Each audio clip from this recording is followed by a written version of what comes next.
Saviez-vous, pour ceux qui viennent d'atteindre la cinquantaine, voire l'ont dépassé, eh bien, qu'une région de votre cerveau, que l'on nomme l'hippocampe, région clé pour la formation de nos souvenirs et puis pour la bonne gestion de nos émotions, tous les neurones, disais-je, de cette structure ont été remplacés par des neurones fraîchement produits à partir de cellules souches.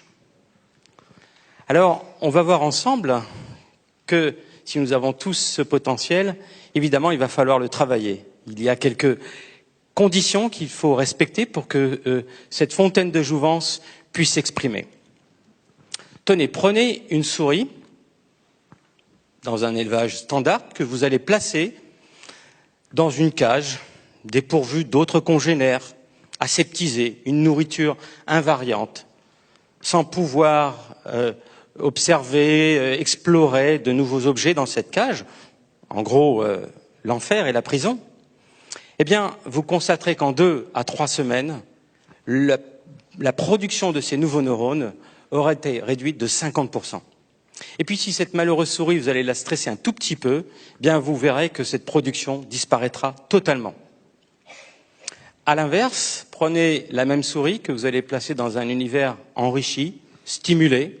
Alors vous allez lui placer des objets au quotidien, nouveaux, des congénères avec qui elle pourra communiquer, une nourriture riche et puis un peu d'exercice physique. Il va falloir lui placer une petite roue sur laquelle elle va s'entraîner.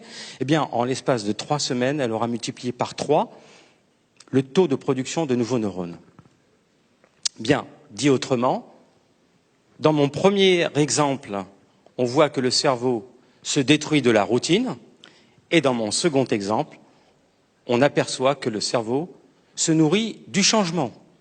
Et ceci est vrai parce que nous hébergeons dans notre cerveau une espèce de pouponnière, une niche dans laquelle sont abritées des cellules souches, alors les mêmes qui ont permis de construire ce cerveau à l'âge embryonnaire et que nous avons finalement emmené avec nous. Donc c'est la passerelle qui nous ramène à l'état embryonnaire et que nous avons emmené avec nous et qui nous permettent aujourd'hui de produire des nouveaux neurones. À l'instant où je vous parle, je vois des nouveaux neurones jaillir dans votre cerveau. Alors, malheureusement, il y a quand même 6 principes qu'il va falloir satisfaire. C'est pas en restant assis que ça va se passer. Premier principe, eh bien, c'est ce que vous êtes en train de satisfaire en venant assister à une séance S3 Odéon.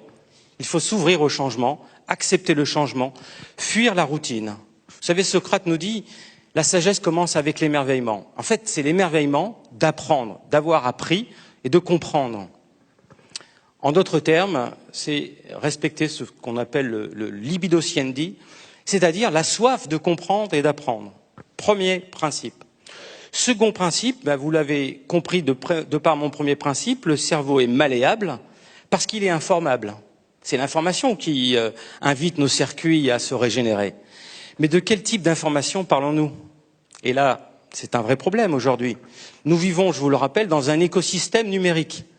Alors, sans rien faire, nous sommes bombardés d'informations. Nos téléphones sonnent, vibrent, nous avons des abonnements, etc., etc. Eh bien, on s'aperçoit que ce type d'information qui nous fait juste savoir, évidemment, est une information absolument délétère. C'est pas ce type d'information qui encouragera mon cerveau à produire de nouveaux neurones. Bien au contraire, mon cerveau bombardé d'informations, qui sait mais qui n'a pas compris, eh bien, finalement, je vais le condamner à l'anxiété. Je deviens un spectateur et plus acteur. Donc il est important pour nous tous de trier l'information à partir d'aujourd'hui et de savoir ce qui est utile, c'est-à-dire l'information qui me fait comprendre, et puis laisser pour les autres l'information futile, qui nous fait juste savoir. On n'en veut plus. Dit autrement, mon deuxième principe, eh bien, c'est de lutter contre l'infobésité. Troisième principe, eh bien, luttons contre la tentation, je sais, facile et chronique, de l'usage d'anxiolytiques et de somnifères. Parce que l'objectif de ces substances, eh bien, c'est justement de ne pas laisser émerger ce cerveau qui cherche à comprendre. Comprenez que si vous voulez plus ruminer en allant travailler, on va vous donner des substances qui vont faire que vous allez marcher en cerveau automatique. Ce cerveau même qui est utile pour savoir mais pas pour comprendre. En d'autres termes, devant l'usage chronique des somnifères et des anxiolytiques, je ne peux plus satisfaire mon premier principe qui est ouvre-toi au changement et donne du sens à ce changement. Quatrième principe qu'il nous faut respecter pour que ces cellules souches continuent à produire des nouveaux neurones. Je me sens un tout petit peu coupable car vous ne bougez pas sur votre fauteuil.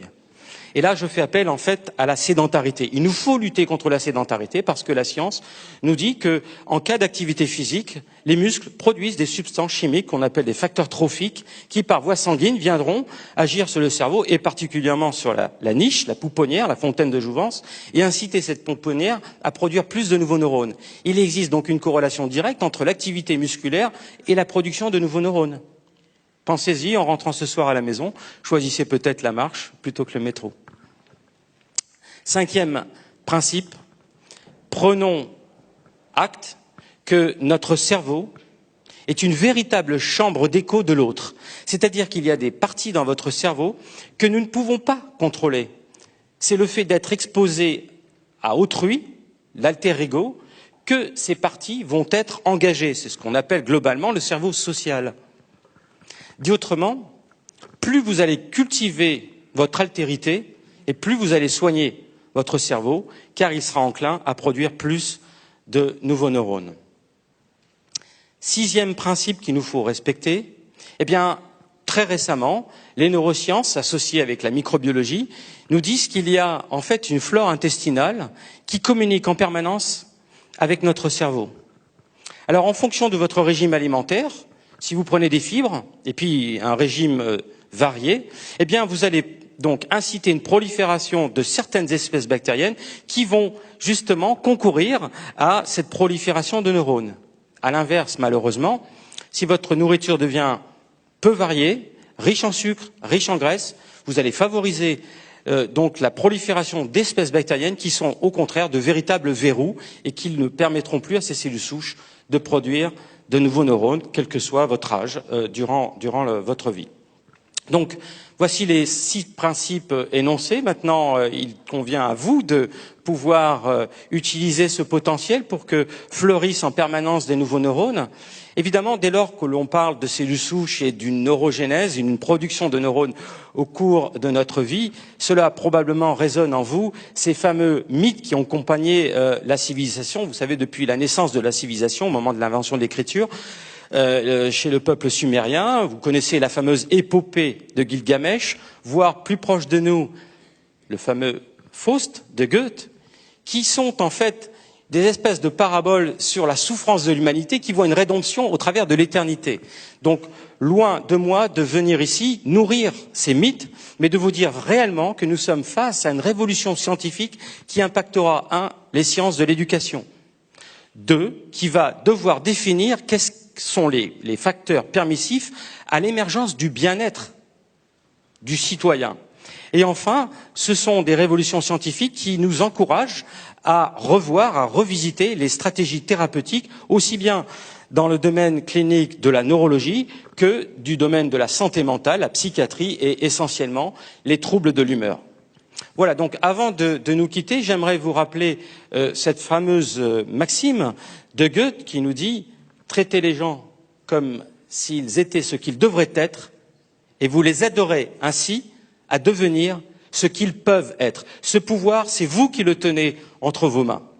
Merci beaucoup pour votre écoute et je tiens à vous dire que par ces échanges, eh bien, moi en tout cas, j'ai pu produire de nouveaux neurones. Merci beaucoup.